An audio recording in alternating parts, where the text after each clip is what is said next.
Halo guys, assalamualaikum warahmatullahi wabarakatuh. Selamat pagi. Ini ada satu unit Kijang 1 RZ ya, 2000 cc EV. Nah, mesin ini terkenal, waduh, nikmat sekali ya, hampir kayak Innova rasanya.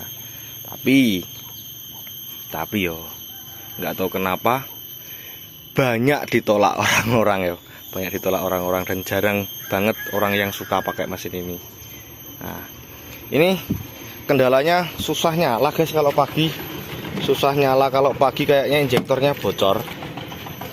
Aduh. Coba kita starting dulu. Kayak injektornya bocor sih. Terus kompresinya juga ada bocor di nomor 4 kemarin itu udah pernah tak cek ya, pas lewat mampir ke sini ada suara bintang atau ginjal gitu. Tak cek kompresi nomor 4 yang beda gitu ya. Coba bismillahirrahmanirrahim. Tuh ya.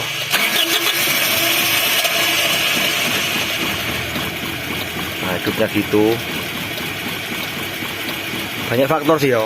Kalau hidupnya gini macam fuel pressure atau tekanan bahan bakarnya itu tidak tercapai. Disertai bau BBM di knalpot. Nah, bau BBM di knalpotnya itu banyak faktor, mulai injektornya bocor, kompresinya low gitu ya. Jadi begitu. Nah, ini hidupnya kan begini. Nah, ini udah rata. Udah rata, pressure sudah tercapai. Tapi ada ginjalnya kan. Terus suaranya halus, di sini nggak ada sama sekali.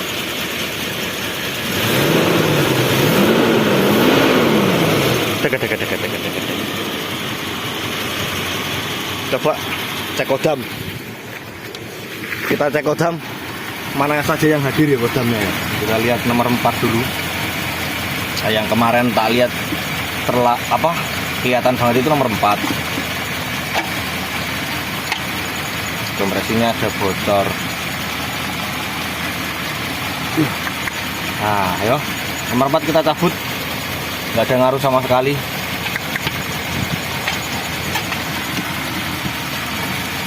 Kalau nomor 1, oh ada tuh tambah bintang ya. Suara apinya ada kan, tek, artinya sistem pengapian atau kabelnya itu keluar apinya gitu. Tapi kompresinya nggak ada ataupun kurang gitu. Ya wis, kita eksekusi aja. Kita lihat apa sih yang bikin begitu. Ya kalau nanti setelah kita perbaiki masih ada sedikit masalah yo, diperbaiki yang bagus yo. Bagi yang bagus. Nah, ini kondisinya seperti ini, unitnya baru dapat. Ini sampai distributor baru kayaknya mencari masalah ini nggak kunjung ketemu juga. Mudah-mudahan selesai di sini gitu ya. Dan ini nggak tahu yang orinya di mana, karena dapatnya udah begini.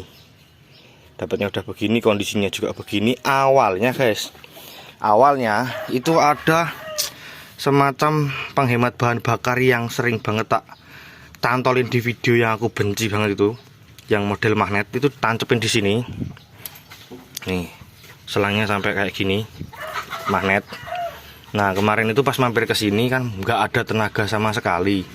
Nyalanya juga lebih sulit daripada ini gitu kan. Coba tak bersihin dulu filter bahan bakarnya Pak gitu kan.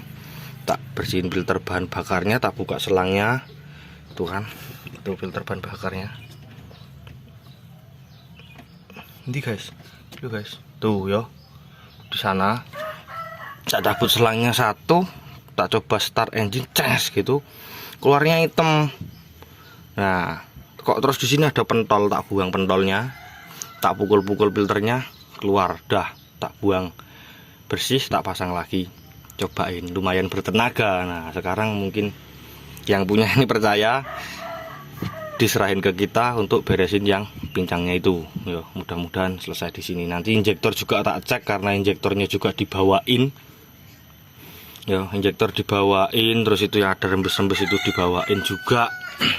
Ini spare partnya.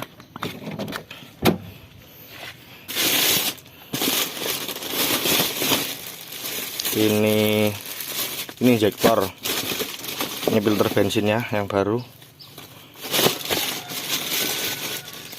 Ada kampas rem, ada o-ring bracket pompa oli. Waktu itu ada juga yang kesini bawa o-ring bracket pompa oli nih.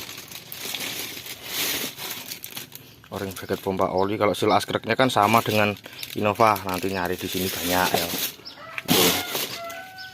Oke, yuk ini kita eksekusi dulu yang paling penting. Yang paling penting itu fuel pressure-nya nanti dulu, tapi kita hilangin pincangnya dulu. Coba kita cek valve clearance-nya ya. Valve clearance-nya nanti datanya tak taruh di sini, atau kita lihat di sini ada nggak valve clearance.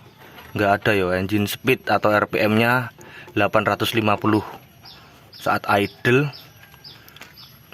Spark plug gap 08. Nah nanti kita lihat businya ya. Ignition timingnya 5 derajat gini ya. Oke, nah ini cek konektor, atau kalau kita mau scan manual nih di sini sama di sini.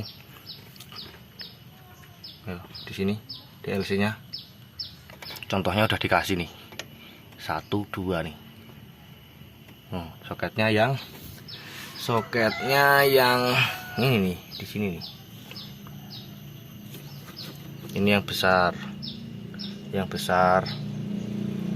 kan, nih besar. Ini kebalik tapi naroknya yo. Gampang, orang nggak ada DTC juga, jadi kita nggak perlu cek DTC yo, karena trouble-nya itu jelas gitu, memang kompresi. Yuk kita coba cek bareng-bareng, langsung kita cabut businya aja dulu supaya kita bisa lihat apa yang terjadi. Bentar no. Oke, next. Aduh, ini businya udah tak kendorin semua, malah masih berat ya guys.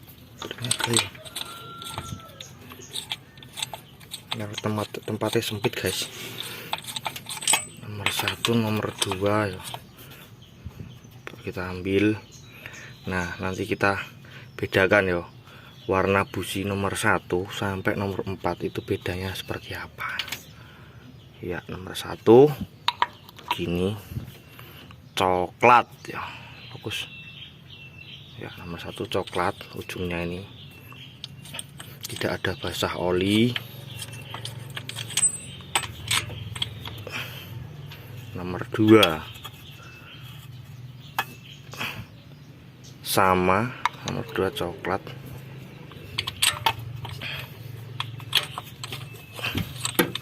Nomor 2 coklat. Kemarin yo pas aku coba ngecek itu nomor 4 paling hitam ya, tapi mudah-mudahan nanti bisa teratasi.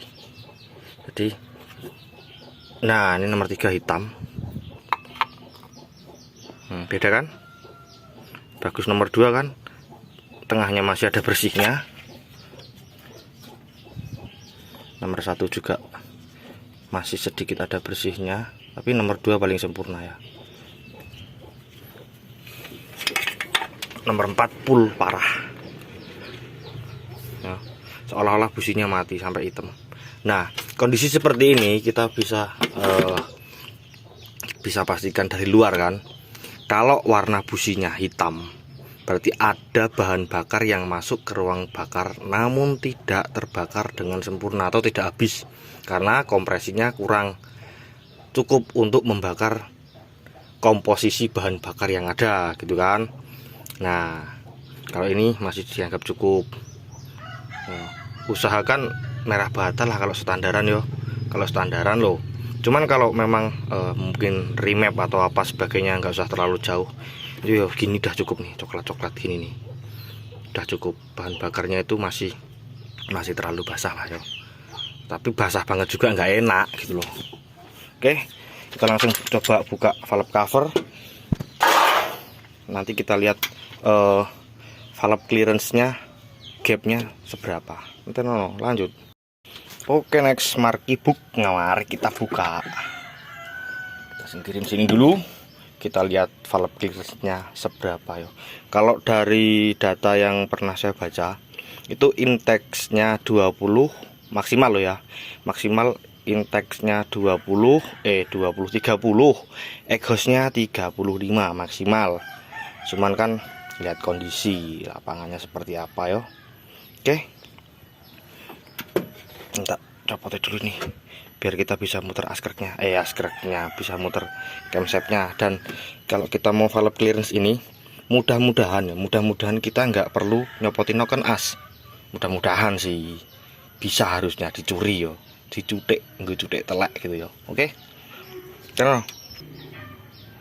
Oke, next. Nah, yang pernah saya baca valve clearance-nya seperti itu ya. Nanti datanya tak taruh di sini.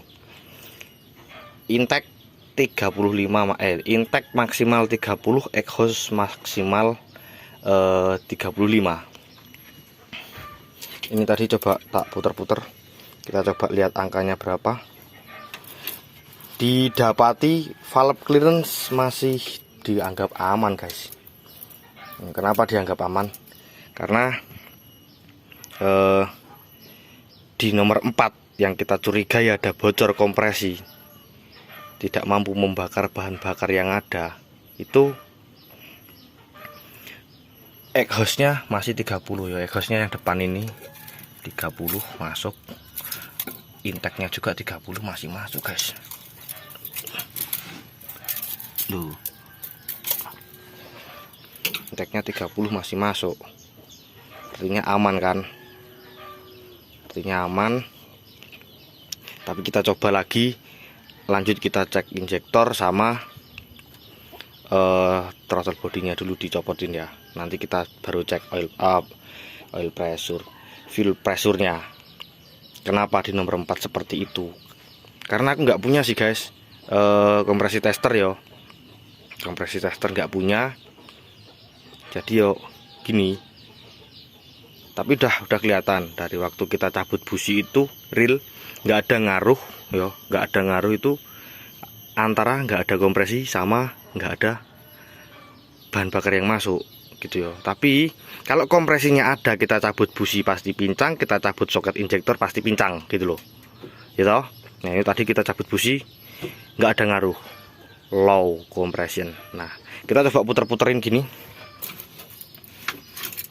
mana-mana saja yang low compression ya. Kalau kita lihat kondisi mesinnya ini udah mulai makan oli sih ya, ini udah mulai hitam-hitam gini.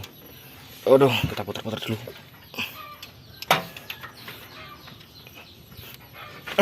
Nah ini berat nih, ini berat, mulai jalan kompresi di nomor 1 ya, habis 4 kok.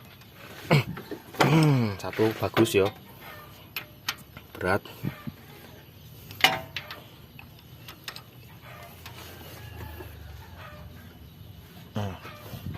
Satu berat.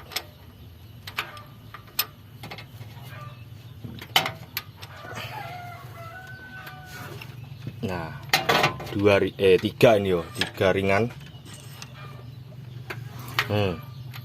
Gitu, 3 ringan,